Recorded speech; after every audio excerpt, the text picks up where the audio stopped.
નમસ્કાર, જોહાર. વાત કરીશું આપણે નવસારી જિલ્લાના વાંસદા તાલુકાની. વાંસદા તાલુકામાં થોડા દિવસ પૂર્વે જ એક શિક્ષણ જગતને શર્મસાર કરતો કિસ્સો આવ્યો છે. એ કિસ્સામાં હવે સાંસદ ધવલ પટેલનું નિવેદન પણ સામે આવ્યું છે, જેમાં કેમ્પસના ડિરેક્ટર દિશાંત કમલેશભાઈ ઠાકોર દ્વારા એક વિદ્યાર્થીને બ્લેકમેલ કરી શારીરિક છેડછાડ કરી હતી, જેને લઈ સમગ્ર મામલો પોલીસ સ્ટેશને પહોંચ્યો હતો.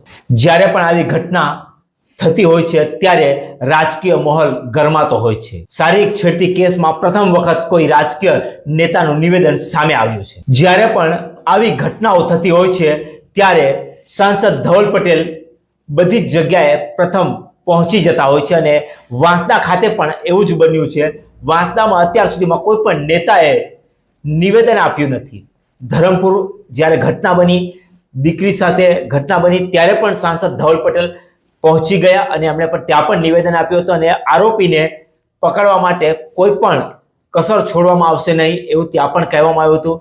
દાભેલ ખાતેની ઘટના જે બની હતી તેમાં પણ સાંસદ ધવલ પટેલ પહોંચી અને દાભેલના પરિવારને ન્યાય મળે તેવા નિવેદનો આપ્યા હતા, તેવા કાર્યવાહી કરી હતી, તેવું પોલીસ સાથે સંકલન રાખી હતી. તેવી જ રીતે વાંસદામાં પણ સાંસદ ધવલ પટેલનું પ્રથમ નિવેદન આવ્યું છે અને એમણે કહ્યું છે કે થોડા દિવસ પહેલા વાંસદાના મહુવાસ ખાતે એક શાળાની અંદર એકદમ દુઃખદ અને ચિંતાજનક અને આઘાતજનક ઘટના બની હતી, જેમાં શાળાના સંચાલકે વિદ્યાર્થી સાથે અડપલા કર્યા હતા અને એમને હેરાનગતિ કરી હતી અને શારીરિક છેડછાડ કરી હતી.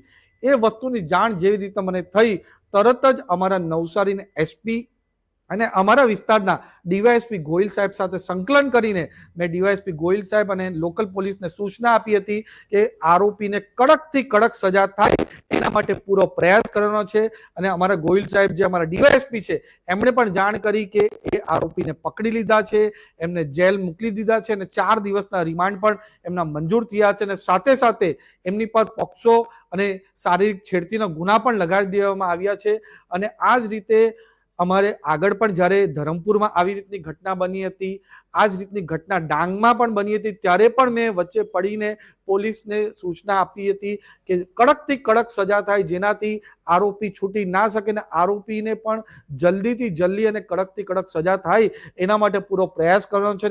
આ કેસમાં પણ વાંસદામાં પણ અમારી જે આદિવાસી બાળકી સાથે આ શારીરિક અડપલાની જે ઘટના થઈ છે એ ચિંતાજનક છે, પણ અમારી સરકાર આના માટે પૂરો પ્રયાસ કરે છે કે આરોપીને પૂરું જે જલ્દીથી જલ્દી ચાર્જશીટ પોલીસ બનાવે અને આ કોર્ટમાં પણ ફાસ્ટ ટ્રેક કેસ ચાલે અને આ આરોપીને જેલના પાછળ લાંબા સમય રહેવું પડે, એને કડકથી કડક સજા મળે એના માટે પ્રયાસ કરવાનો છે. સાથે સાથે મેં પોલીસને એ પણ સૂચના આપી છે કે આ રીતની વિદ્યાર્થીઓ સાથે બીજી કોઈ પણ ઘટના વિસ્તારમાં બની હોય તો એની પણ સચોટ તપાસ થવી જોઈએ.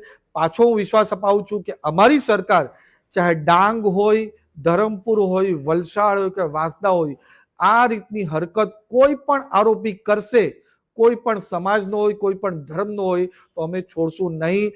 અમારી બાળકીઓ સાથે આવો દુર્વ્યવહાર અમે કોઈ પણ દિવસ ચલાવી લેવામાં આવશે. સંપૂર્ણ બાબતથી સાંસદ ધવલ પટેલ પહેલેથી જ પોલીસ સાથે સંકલનમાં રહ્યા છે અને એમણે કહ્યું છે કે કોઈ પણ ભોગે આવા હવસખોરોને છોડવામાં આવશે નહીં.